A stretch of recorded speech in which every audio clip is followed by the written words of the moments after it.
Pendant des siècles, les humains ont levé les yeux vers le ciel nocturne et se sont posé une question profonde. Sommes-nous vraiment seuls dans l'univers ? L'immensité de l'espace, avec ses milliards de galaxies et ses trillions d'étoiles, a toujours suggéré la possibilité d'autres mondes. Pourrait-il y avoir d'autres planètes comme la Terre, en orbite autour d'étoiles lointaines, où la vie pourrait exister ? Aujourd'hui, nous sommes sur le point de répondre à cette question ancestrale. Grâce aux progrès remarquables de l'astronomie et de l'exploration spatiale, nous découvrons maintenant des planètes au-delà de notre système solaire. Des exoplanètes à un rythme étonnant. La recherche de la vie au-delà de la Terre n'est plus de la science-fiction. C'est un domaine de recherche scientifique dynamique et en rapide évolution. La découverte des exoplanètes a stimulé notre imagination collective et remis en question notre compréhension de notre place dans le cosmos. C'est un voyage d'exploration et de découverte qui a le potentiel de remodeler notre vision de l'univers et de la place que nous y occupons. La quête pour trouver des exoplanètes a repoussé les limites de l'observation astronomique. Depuis des décennies, les astronomes scrutent le ciel à la recherche de mondes au-delà de notre système solaire. Des mondes qui pourraient potentiellement abriter la vie. Parce que les planètes sont beaucoup moins lumineuses que les étoiles et sont souvent obscurcies par l'éclat de leurs étoiles hautes, les détecter est un défi de taille. Les étoiles brillent de mille feux, rendant les planètes presque invisibles à l'œil nu. Les détecter est un défi formidable. Les astronomes doivent utiliser des techniques sophistiquées et des technologies avancées pour repérer ces mondes cachés. Chaque découverte est le fruit de nombreuses heures de travail et d'analyse minutieuse des données. Cependant, des méthodes ingénieuses ont été développées pour surmonter ces obstacles. Les scientifiques ont mis au point des instruments et des techniques innovants pour détecter les exoplanètes, même celles qui sont les plus difficiles à observer. Une technique largement utilisée est la méthode des transits, employée par des télescopes spatiaux comme Kepler et TESS, le satellite de recensement des exoplanètes en transit. Ces télescopes scrutent des milliers d'étoiles à la recherche de signes de planètes en transit. Cette méthode recherche de minuscules baisses de luminosité d'une étoile causées par le passage d'une planète devant elle, bloquant une fraction de sa lumière. Ces baisses de luminosité, bien que faibles, sont détectables avec des instruments sensibles. En analysant ces baisses, les astronomes peuvent déduire la présence d'une exoplanète et estimer sa taille et sa période orbitale. Chaque transit observé fournit des informations précieuses sur la planète, telles que sa composition et son atmosphère. Une autre technique puissante est la méthode des vitesses radiales, également connue sous le nom de méthode de spectroscopie Doppler. Cette méthode permet de détecter les exoplanètes en mesurant les variations de vitesse de l'étoile causées par l'attraction gravitationnelle des planètes en orbite. Cette méthode repose sur le jeu d'attraction gravitationnelle entre une étoile et ses planètes en orbite. Lorsque les planètes tirent sur leur étoile, elles provoquent de légères oscillations détectables par les astronomes. Lorsqu'une planète orbite autour d'une étoile, elle provoque une légère oscillation de l'étoile. Cette oscillation, bien que minime, peut être mesurée avec précision grâce à des instruments sophistiqués. En mesurant les subtils décalages dans le spectre lumineux de l'étoile causés par ce mouvement d'oscillation, les astronomes peuvent déterminer la présence de planètes invisibles. Ces décalages fournissent des indices sur la masse et l'orbite des planètes. Les astronomes peuvent détecter la présence de planètes invisibles. Chaque découverte d'exoplanètes est une victoire pour la science, ouvrant de nouvelles perspectives sur notre place dans l'univers et la possibilité de vie ailleurs. Le lancement du télescope spatial Kepler de la NASA en 2009 a marqué un tournant dans la recherche d'exoplanètes. Ce lancement a été le fruit de nombreuses années de travail acharné et de collaboration entre scientifiques, ingénieurs et agences spatiales du monde entier. Le télescope Kepler a été conçu pour une mission ambitieuse. Découvrir des mondes au-delà de notre système solaire.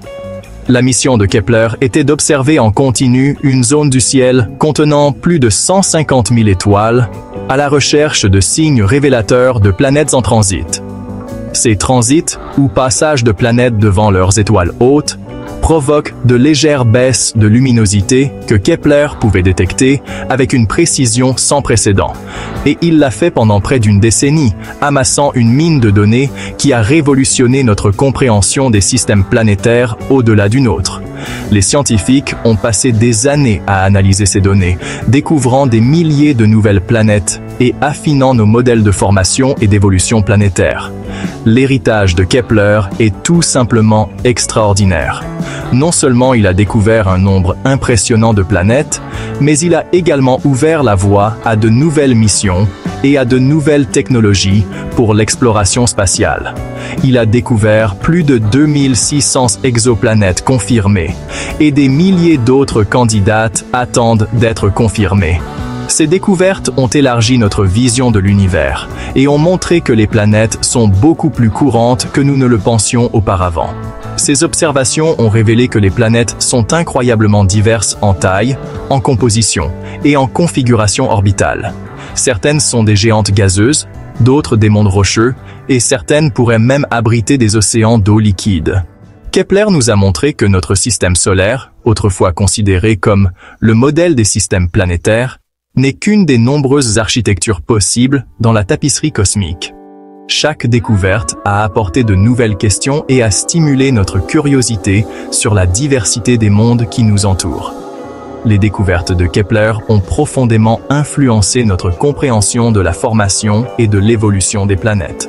Elles ont montré que les processus qui mènent à la formation des planètes sont plus variés et plus complexes que nous ne l'avions imaginé. Il nous a montré que les planètes sont courantes, peut-être même plus courantes que les étoiles elles-mêmes. Cette révélation a changé notre perspective sur l'univers et a ouvert de nouvelles voies de recherche. Cette prise de conscience a alimenté la recherche de mondes potentiellement habitables et nous a rapprochés de la réponse à la question de savoir si nous sommes seuls dans l'univers. Les découvertes de Kepler continuent d'inspirer les scientifiques et les passionnés d'astronomie du monde entier, nous rappelant que l'exploration de l'espace est une aventure sans fin.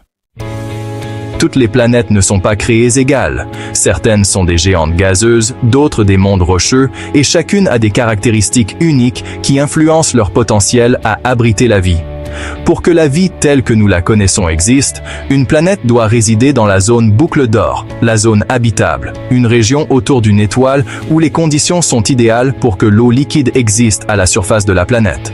Cette zone est cruciale car l'eau liquide est essentielle pour les processus biologiques que nous comprenons. La zone habitable n'est pas à une distance fixe d'une étoile. Son emplacement dépend de la taille, de la température et de la luminosité de l'étoile. Par exemple, une étoile plus grande et plus chaude aura une zone habitable plus éloignée, tandis qu'une étoile plus petite et plus froide aura une zone habitable plus proche. Les planètes trop proches de leur étoile seraient brûlantes, tandis que celles trop éloignées seraient gelées. Cette distance critique détermine si une planète peut maintenir des températures stables et modérées. La zone habitable représente un équilibre délicat où les températures ne sont ni trop chaudes ni trop froides, permettant la possibilité d'eau liquide, un ingrédient clé pour la vie telle que nous la connaissons. Cet équilibre est fragile et peut être perturbé par divers facteurs. Cependant, résider dans la zone habitable n'est pas la seule condition à l'habitabilité. D'autres facteurs, tels que la composition chimique de la planète, sa géologie et même son histoire géologique, jouent un rôle crucial. L'atmosphère d'une planète joue également un rôle crucial dans la régulation de sa température et des conditions à sa surface. Une atmosphère adéquate peut protéger la planète des radiations nocives et aider à maintenir une température stable. Une atmosphère épaisse et riche en dioxyde de carbone peut piéger la chaleur et créer un effet de serre incontrôlable, rendant une planète inhabitable, comme on le voit sur Vénus. Ce phénomène montre comment une atmosphère peut transformer un monde potentiellement habitable en un enfer brûlant. À l'inverse, une planète avec une atmosphère ténue ou inexistante peut ne pas être en mesure de retenir la chaleur, ce qui entraîne un environnement glacial et inhospitalier, comme sur Mars. Mars, avec son atmosphère mince, ne peut pas maintenir des températures suffisamment chaudes pour permettre la présence d'eau liquide à sa surface. En conclusion, La recherche de planètes habitables est complexe et nécessite de prendre en compte de nombreux facteurs.